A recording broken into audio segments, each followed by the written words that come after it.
নিপুণ বলেছিল আমি তাকে চুমু দিতে চেয়েছি, নিজে ভাইরাল হওয়ার জন্য আরেকজনের ক্ষতি করে, কিন্তু আমার যা ক্ষতি হওয়ার সেটা কিন্তু হয়ে গিয়েছে। আলো আসবি নামক একটি প্ল্যাটফর্ম ছিল, সেখানে কিন্তু ওটা প্রকাশিত হয়েছে। নিপুণ আমার বিরুদ্ধে একটা অভিযোগ দিয়েছিল।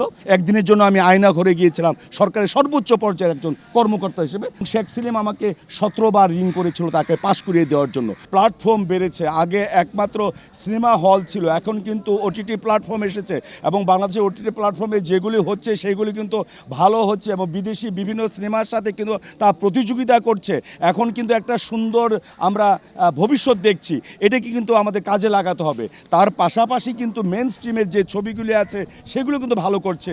আপনারা প্রিয়তমা বলেন, দরদ বলেন, আপনারা যা এগুলি ছবিগুলি যেগুলি এগুলি কিন্তু ভালো করেছে। তাই যারা নবীন আছে তাদেরকে এগিয়ে আসতে হবে, কারণ এখন হলো মানে এই নবীনদের সময়, জেড জেনারেশন। তাই এই জেড জেনারেশন যে ধরনের ছবি চায়, যে ধরনের কন্টেন্ট চায়, সেই ধরনের কন্টেন্ট আমাদের তৈরি করতে হবে এবং সেই তৈরি করলে কিন্তু এখন প্ল্যাটফর্ম বেড়েছে।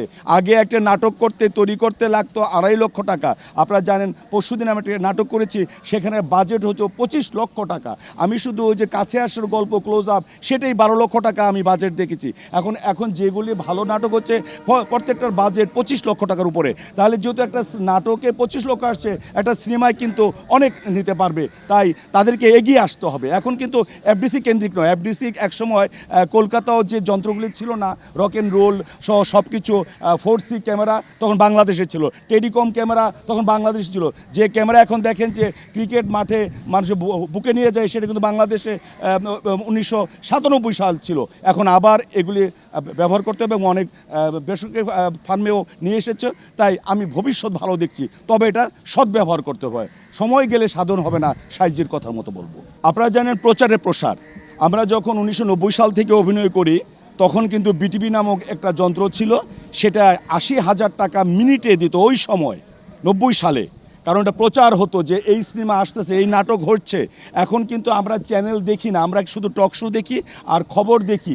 তাই এই যে ভাইরাল করছে, ইচ্ছা করে ভাইরাল হচ্ছে, যে এই যে আপনাদের ইউটিউবের মাধ্যমে, বিভিন্ন প্ল্যাটফর্মের মাধ্যমে কিন্তু এটা মানুষ জানছে দেখেই কিন্তু মানুষ দেখছে এবং এর জন্য আপনাদেরও কিন্তু ইনকামের সোর্স হয়েছে, সবার ইনকাম। আমি যখন অভিনেতা, আমার সোর্স হয়েছে। আপনার একটা ভাইরাল হলে আমার নাটকটা দেখছে, আমার ভাইরাল হলে আমার সিনেমাটা দেখছে, আমাদের এই অর্থ উপার্জন হচ্ছে। আমাদের যে প্রযোজক তিনি লাভবান হচ্ছে, তিনি আরও নাটক বা সিনেমা করছেন এবং আপনারাই কিন্তু প্রচার করে দিচ্ছেন। এই প্রচারই কিন্তু প্রসার হচ্ছে। তাই ইচ্ছে করে আমরা অনেকে ভাইরাল হই। আমি নিজেরটাই বলি, আমি ওই 2,500 নাটক করে 351টা সিনেমা করে যে ভাইরাল হতে পারিনি, যে কোনো একজন আমি নাকি তাতে কি দিতে চেয়েছি এই কথা বলে, ভাই ওটা বলেন না, ওইটা বলে কিন্তু আমাকে এত ভাইরাল করেছে যে টক শোতে আমি সময় দিতে পারি না। আমি একটা আন্তর্জাতিক ব্যক্তিত্ব হয়ে গেছি। তাই ভাইরাল কিন্তু ভালো, ভাইরাল খারাপ না। আর ভাইরাল কখন হয়? নেগেটিভ নিউজ দিয়ে ভাইরাল হয়, নেগেটিভ নিউজ দিয়ে ভাইরাল হয় এবং অনেকে নিজে ভাইরাল হওয়ার জন্য আরেকজনের ক্ষতি করে, কিন্তু এক সময় কিন্তু সত্য প্রকাশ হয়। নিপুণ বলেছিল আমি তাকে চুমু দিতে চেয়েছি, এটা 2022 সালে 29 জানুয়ারি, ঠিক 2024 সালের 16 এপ্রিল সে বলল, না পীরজাদা ভাই আমাকে চুমু দিতে চায়নি, আমি এটা শুনিনি, আমাকে একটা তৃতীয় পক্ষ বলেছে। কিন্তু আমার যা ক্ষতি হওয়ার সেটা কিন্তু হয়ে গিয়েছে, ভাইরাল হয়েছি ভাই।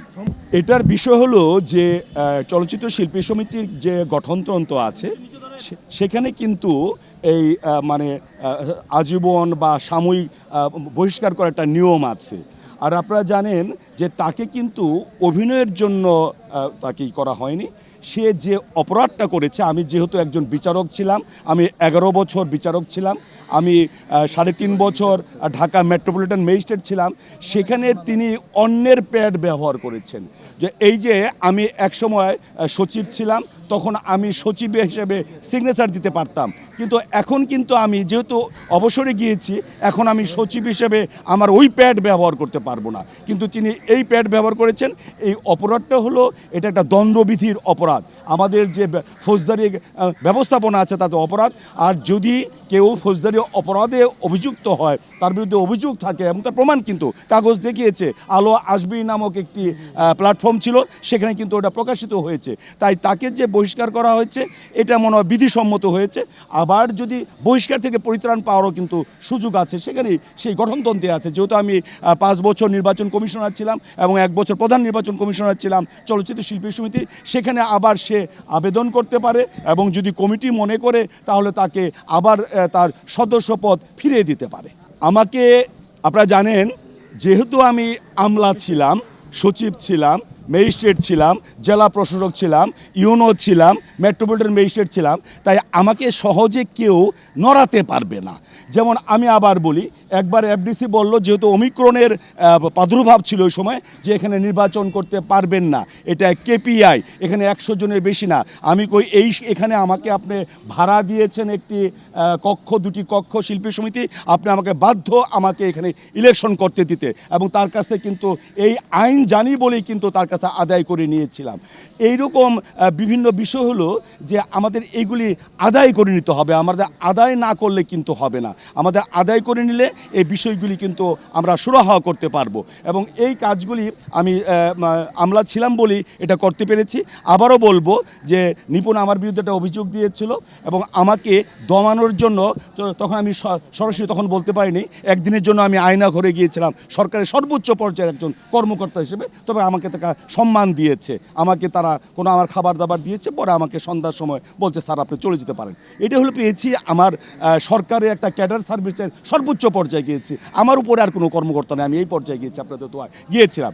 তখন আমাকে টেলিফোন করেছিল স্বরাষ্ট্রমন্ত্রী, এবং স্বরাষ্ট্রমন্ত্রী আপনারা জানেন যখন এখানে ইলেকশনের আগের দিনও আমাকে আমি টেলিফোন ধরিনি, আমাদের এখানে কিন্তু সকল মন্ত্রীদের নাম্বার থাকে, কারণ আমরা যারা আমরা সর্বোচ্চ পর্যায়ে আছি, আমি তারটা ধরিনি, এবং শেখ সেলিম আমাকে 17 বার রিং করেছিল তাকে পাশ করিয়ে দেওয়ার জন্য, কিন্তু আমি কিন্তু পাশ করিনি। তারপর আমার বিরুদ্ধে অভিযোগ করলো যে তার ভোট ব্যালটগুলি বাতিল করা হয়েছে, জায়েদ খানের ব্যালটগুলি বৈধ করা হয়েছে, এবং তারা আপিল বোর্ডের কাছে তারা আপিল করলো, পুনর্গণনা হলো, এবং পুনর্গণনায় হলে আমি যে রেজাল্ট দিয়েছি সে রেজাল্ট, তারপর আমার চাপ দেওয়া হলো যে আপনি তাকে পাশ করিয়ে দেন, কিন্তু আমি তা পাশ করিয়ে দেইনি, কেননা আমি তো এমপি ইলেকশন করছি। আমি যখন উপজেলা নির্বাহী অফিসার ডিসি ছিলাম, তখন আমি কিন্তু এই রিটার্নিং অফিসার ছিলাম এমপি ইলেকশনে, জাতীয় পার্টির সময় আমলে, বিএনপির আমলে, এবং এই আওয়ামী লীগের আমলেও আমি যখন ইউনো ছিলাম তখন ছিল, তাই আমাকে ওই ঠুস করে ফেলে দিতে পারবে না। 250-টিরও বেশি ডিজাইন অপশন নিয়ে ওয়ালটন স্মার্ট ফ্রিজ, বোঝে আপনার প্রয়োজন। এই বিষয়টা আমার খুব খারাপ লেগেছে। আপনারা জানেন যে আপনাদের এখানে এক সময় একটা আঘাত এসেছিল কয়েকদিন আগে, ইলেকশনের পরপর সব সাংবাদিকরা কিন্তু এক হয়েছিলেন, পরে কিন্তু বাধ্য হয়েছিল তারা নথি স্বীকার করতে। কিন্তু আমি অত্যন্ত দুঃখের সঙ্গে বলছি, আমি শিল্পীদের কাছ থেকে তেমন সহযোগিতা পাইনি, সহযোগিতা চাইনি। তারা সত্যি কথা বলবে যে বৈধ ইলেকশন হয়েছে কিনা, অবৈধ ইলেকশন হয়েছে কিনা, যাদের জন্য হয়েছে সেই জায়েদ খান বা অন্য কেউ, তারাও আমাকে কোনো সমর্থন দেয়নি। এবং আমার আল্লাহ রাব্বুল আলামিন এটা ব্যবস্থা করেছে, সত্যের জয় সবসময় হয়, সেই নিপুণের মুখ দিয়েই বের হয়েছে যে অভিযোগটা মিথ্যা ছিল না। তবে আমি আবার বলবো, আমাদের দেশের প্রীতি থাকবে যেমন, আমাদের নিজস্ব প্রীতি থাকবে।